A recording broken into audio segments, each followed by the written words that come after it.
प्यारे बच्चों, आपका एक मिस्टेक आपका फ्यूचर बर्बाद कर सकता है। आपका एक मिस्टेक की वजह से आपके एनसीईटी में कम स्कोर आ सकते हैं। नमस्कार प्यारे बच्चों, स्वागत करते हैं आप सभी का एनसीईटी कॉन्सेप्ट पर। बच्चे, यह वीडियो सभी एस्पिरेंट को देखना चाहिए जो एनसीईटी आईटीईपी 2026 देने जा रहे हैं या फिर उससे पहले दे चुके हैं या फिर आगे देंगे। इस वीडियो को आप पूरी तरह से अंतिम तक देखिएगा, उसके बाद आपको पता चलेगा कि आखिर क्या हमें सब्जेक्ट कॉम्बिनेशन रखनी चाहिए। साथ ही साथ आपको पता चलेगा कि जब मैं एनसीटी का एग्जाम दूंगा उसके बाद रिजल्ट आएगा, जब हमारे एडमिशन हो रहे होंगे उस टाइम पे मेजर और माइनर क्या लेना है।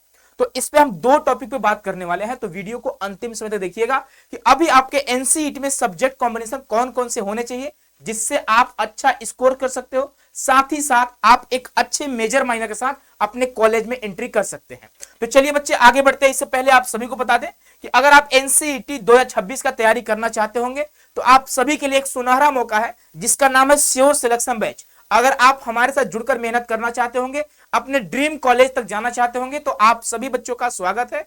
यह बच्चे हमारे कोर्स के फीचर्स हैं, आप देख सकते हैं। साथ ही साथ चाहे बीए बीएड हो, चाहे बीएससी बीएड हो, चाहे बीकॉम बीएड हो, किसी भी स्ट्रीम का आप तैयारी करना चाहते हैं तो आज ही जुड़िए एनसीईटी कॉन्सेप्ट के साथ। यह बच्चे ऑफिस का नंबर है, इस पे कॉल या मैसेज कर सकते हैं आप, या फिर इसके अलावा आप प्ले स्टोर से सीयूईटी कॉन्सेप्ट ऐप को डाउनलोड कर सकते हैं और वहां से आप कोर्स में एनरोल हो सकते हैं।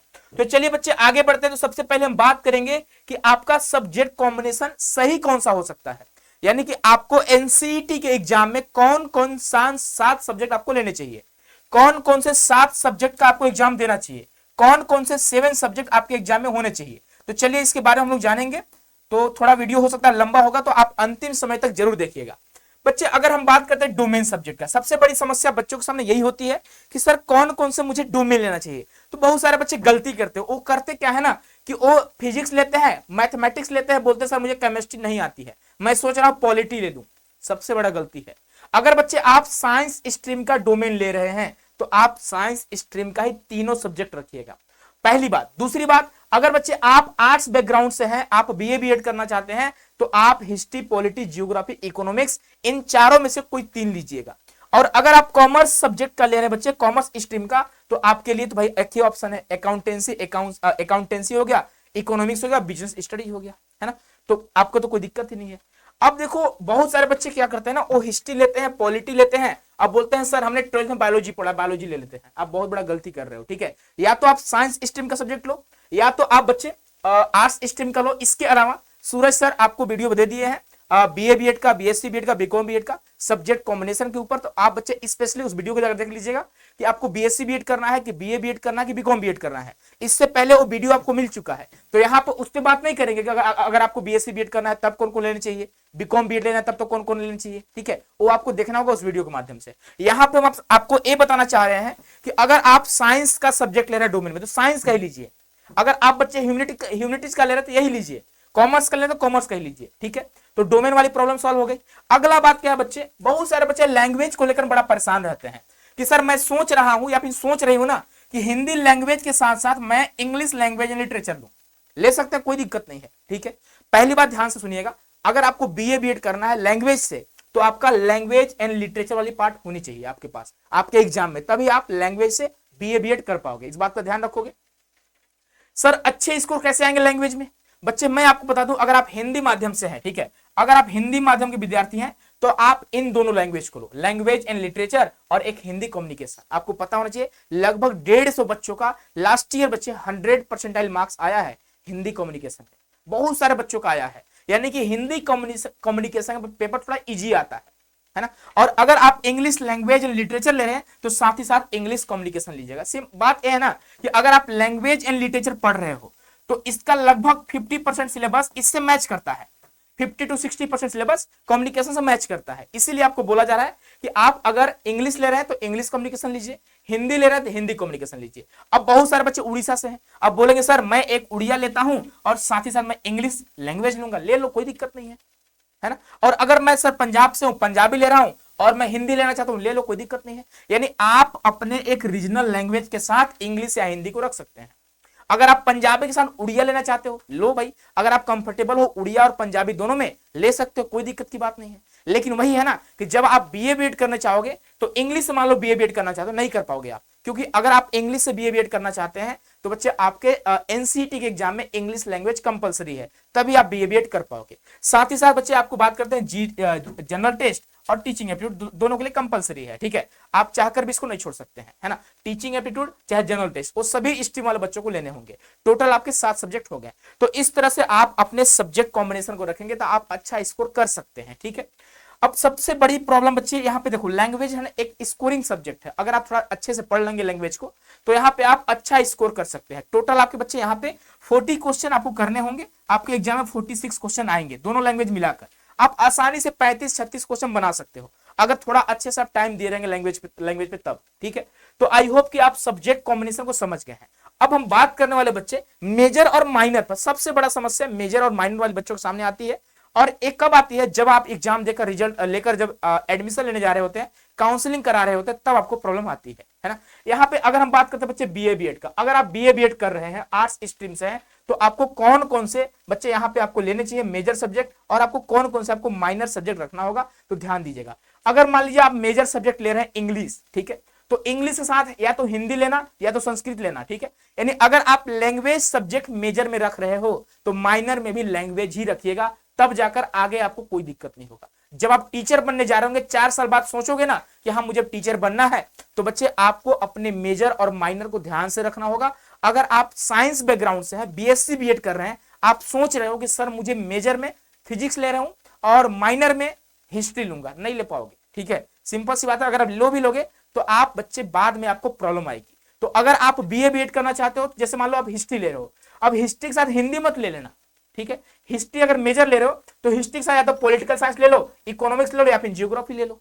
और वहीं अगर बात करते हैं जैसे आप पॉलिटिकल साइंस मेजर रख रहे हो तो आप पॉलिटिकल साइंस साथ हिस्ट्री रख सकते हो, सोशियोलॉजी को माइनर में रख सकते हैं, ठीक है। यानी कि अगर आप बच्चे ह्यूमैनिटीज बैकग्राउंड का सब्जेक्ट रख रहे हो मेजर में, तो माइनर में भी आपको ह्यूमैनिटीज बैकग्राउंड का ही सब्जेक्ट रखना होगा, तब जाकर आपको आगे दिक्कत नहीं होने वाली है। यहाँ पे देखोगे लिखा गया है एग्जाम्पल में कि मेजर अगर इंग्लिश ले रहे हैं तो माइनर हिस्ट्री लेना चाहिए। आप ले सकते हो, नो डाउट, कोई दिक्कत नहीं है, लेकिन बाद में वही दिक्कत आएगा कि जब आप हिस्ट्री का टीचर बनना चाहोगे नहीं बन पाओगे, क्योंकि यहाँ पे बच्चे आपका कॉम्बिनेशन मैच कर ही नहीं रहा है, कॉम्बिनेशन मैच कर ही नहीं रहा है। अगर आप लैंग्वेज का ले रहे हो तो लैंग्वेज का ही लेना, मेजर और माइनर, ठीक है। आप जैसे आईआईटी क्या होता है, आईआईटी आपको सिर्फ मेजर प्रोवाइड करता है, तो वहां पे कोई दिक्कत ही नहीं है। जैसे आपका बच्चे आरआई हो गया, वो आपको मेजर और माइनर दोनों देती है ना। तो वहां पे मैक्सिमम बच्चे 99.99% गलती नहीं करते हैं। उनको पहले से पता होता है चीजें कि अगर हम मेजर में हिस्ट्री ले रहे हैं तो माइनर में हम ज्योग्राफी ले लेंगे, मेजर में ज्योग्राफी है तो माइनर में पॉलिटी ले लेंगे, है ना। तो आई होप कि बीए बीएड आप समझ गए। वहीं अगर बात करते हैं बच्चे बीएससी बीएड का, तो जैसे फिजिक्स आपका मेजर है तो फिजिक्स से आप मैथमेटिक्स ले सकते हो, आप केमिस्ट्री ले सकते हो। अब देखिए, जैसे मान लो बहुत सारे बच्चे मैथमेटिक्स को मेजर लिए हैं, ठीक है। जैसे मान लो आप मैथमेटिक्स मेजर लेते हो, तो अब मैथमेटिक्स के साथ बच्चे सोचेंगे कि मैं अब लेता हूं बॉटनी को माइनर में, तो बहुत बड़ा गलती कर रहे हो, ठीक है। क्योंकि बच्चे एक बायोलॉजी बैकग्राउंड हो जाएगा, ठीक है। मानते हैं साइंस बैकग्राउंड का है, लेकिन एक अलग स्ट्रीम हो जाता है ना। क्योंकि बच्चे इनसे कोई रिलेशन ही नहीं है, मेजर और माइनर का कोई रिलेशन ही नहीं है, कोई इंटर रिलेशन ही नहीं है। यानी कि अगर आप बॉटनी पढ़ोगे तो क्या मैथमेटिक्स पढ़ने में कोई हेल्पफुल होगा? नहीं होगा। वहीं बच्चे अगर आप केमिस्ट्री पढ़ रहे हो, मैथमेटिक्स पढ़ रहे हो, तो आपस में कोरिलेट करते हैं चीजों को, ठीक है। वहीं अगर मान लीजिए आप फिजिक्स ले रहे हो, ठीक है, फिजिक्स के साथ आप जूलॉजी ले सकते हो, कोई दिक्कत की बात नहीं है। लेकिन हाँ, मैथ के साथ जूलॉजी बॉटनी मत लेना आपको, ठीक है। मैथ के साथ आप कंप्यूटर साइंस ले सकते हो, ठीक है, या फिर बच्चे मैथ के साथ फिजिक्स ले सकते हो, केमिस्ट्री ले सकते हो। तो इस हिसाब से आप लोग मेजर और माइनर को लीजिएगा, वो अभी आपको दिक्कत नहीं होगा। जब आप एग्जाम दे लेंगे, रिजल्ट आ जाएगा, जब आप काउंसलिंग कराओगे तब आपको दिक्कत आएगी। लेकिन पहले आपको सब्जेक्ट कॉम्बिनेशन पर ध्यान रखना है, ठीक है। यानी कि जो आपको मेजर माइनर लेना है जिस तरह से, उसी तरह से आप लोग अपना अभी जो एनसीटी का एग्जाम है उसमें सब्जेक्ट कॉम्बिनेशन रखिएगा। सिंपल सी बात है, ताकि ये बच्चे आपके लिए हेल्पफुल रहे। जैसे यहाँ पे देखोगे मेजर में फिजिक्स है तो माइनर में मैथमेटिक्स रख सकते हैं, कोई दिक्कत की बात नहीं है। तो बाद में आप फिजिक्स का भी टीचर बन सकते हो, आप बच्चे मैथ का भी टीचर बन सकते हो, ठीक है। सिंपल सी बात है। कहीं भी आप रिज्यूम लेकर जाओगे ना, जैसे मान लो आप मैथमेटिक्स से हो, ठीक है, आप मैथमेटिक्स मेजर ले रहे हो, माइनर में हिस्ट्री ले रहे हो, कोई रिलेशन नहीं है, कोई रिलेशन ही नहीं है। जब टीचर बनने जाओगे बोलेगा भाई मैथमेटिक्स से हिस्ट्री लेकर आए हो, है क्या सोच कर लिए थे भाई, है ना। जैसे मान लो हिस्ट्री ले रहे हो, हिस्ट्री के साथ इंग्लिश लैंग्वेज ले रहे हो माइनर में, फिर भी दिक्कत आने वाली है कि एक आपने आर्ट्स का सब्जेक्ट लिया ह्यूमैनिटीज बैकग्राउंड का, एक आपने लैंग्वेज का ले लिया, ऐसा क्यों? तो बाद में आपको दिक्कत आ सकती है। वहीं बीकॉम बीएड में तो कोई दिक्कत ही नहीं है। अकाउंटेंसी के साथ बिजनेस स्टडी इकोनॉमिक्स माइनर कोई ले सकते हैं, बिजनेस स्टडी के साथ आप इकोनॉमिक्स अकाउंटेंसी माइनर ले सकते हैं, इकोनॉमिक्स के साथ आप बिजनेस स्टडी और अकाउंटेंसी आप माइनर रख सकते हैं, कोई दिक्कत ही नहीं बीकॉम बीएड में। सबसे बड़ा दिक्कत कहाँ पे आती है, सबसे बड़ा दिक्कत बीए बीएड में आती है कि बच्चे हिस्ट्री के साथ लैंग्वेज ले लेते हैं, ठीक है, पॉलिटी के साथ लैंग्वेज ले लेते हैं माइनर में। तो एक गलती आप बिल्कुल मत करिएगा, ठीक है, बाद में वरना आपको दिक्कत हो सकती है ना। और बच्चे अगर आप एनसीईटी आईटीईपी 2026 का तैयारी करना चाहते होंगे, एक अच्छे कॉलेज से पढ़ना चाहते होंगे, तो एनसीटी कॉन्सेप्ट आप सभी के लिए एक सुनहरा मौका लेकर आया हुआ है, जहां आप कम फीस में कंप्लीट तैयारी एक अच्छे गाइडेंस के साथ कर सकते हैं। बच्चे ये हमारे लास्ट ईयर के रिजल्ट रहे, आप रिजल्ट को देख सकते हो, बहुत सारे बच्चों का रिजल्ट बना है, चाहे आईआईटी की बात करें, चाहे एनआईटी की बात करें, चाहे आरआई की बात करें, चाहे डीयू की बात करें, चाहे कोई भी सेंट्रल यूनिवर्सिटी की बात करें, हर जगह एनसीटी कॉन्सेप्ट वाले बच्चे पढ़ रहे हैं, हर जगह एनसीटी कॉन्सेप्ट वाले बच्चों का सिलेक्शन हुआ है। तो अगर आप चाहते हो कि नेक्स्ट बारी आपकी हो, तो आप लेट नहीं करो बच्चे, आप जाओ प्ले स्टोर पर, प्ले स्टोर से हमारी ऐप को डाउनलोड करो, ऐप का नाम है सीयूटी कॉन्सेप्ट, आप उस ऐप के थ्रू जुड़ सकते हो और कंप्लीट तैयारी कर सकते हैं। आई होप कि आपको सब्जेक्ट कॉम्बिनेशन और मेजर माइनर वाली प्रॉब्लम सॉल्व हो चुकी होगी, ठीक है, आप लोग समझ चुके होंगे कि हाँ हमें मेजर कौन सा लेना है। सिंपल सा बात है भाई, सिंपल सा, कोई दिक्कत ही नहीं है, 1 मिनट का वीडियो में आप समझ सकते थे इसको, ठीक है, लेकिन आपको थोड़ा डिटेल में समझाना पड़ता है, आप लोग बात को मानते ही नहीं हो, है ना। तो पहले हमने इसीलिए इन दोनों टॉपिक को एक साथ लाया है, इसीलिए हम चाहते तो बच्चे दोनों को अलग अलग आपको बता सकते थे कि आपको सब्जेक्ट कॉम्बिनेशन कैसे लेना अच्छे स्कोर लाने के लिए। दूसरी बात, आपको मेजर माइनर कौन सा सब्जेक्ट लेना है, ठीक है, आपको बाद में टीचर बनने के लिए। लेकिन दोनों को एक साथ इसलिए लाए कि बच्चे यहाँ पे बच्चे ये है ना कि आप अभी सब्जेक्ट कॉम्बिनेशन लोगे, साथ ही साथ उसी सब्जेक्ट को आप मेजर और माइनर में पढ़ोगे, तब थोड़ा अच्छा रहता है, ठीक है। चलिए बच्चे, मिलते हैं नेक्स्ट वीडियो में, खुश रहिए, मस्त रहिए, और हाँ तैयारी करना चाहते होंगे तो एनसीटी कॉन्सेप्ट से जुड़िए और कंप्लीट तैयारी करिए और अपने ड्रीम कॉलेज में जाने का सपना पूरा करिए। बहुत बहुत धन्यवाद आप सभी का।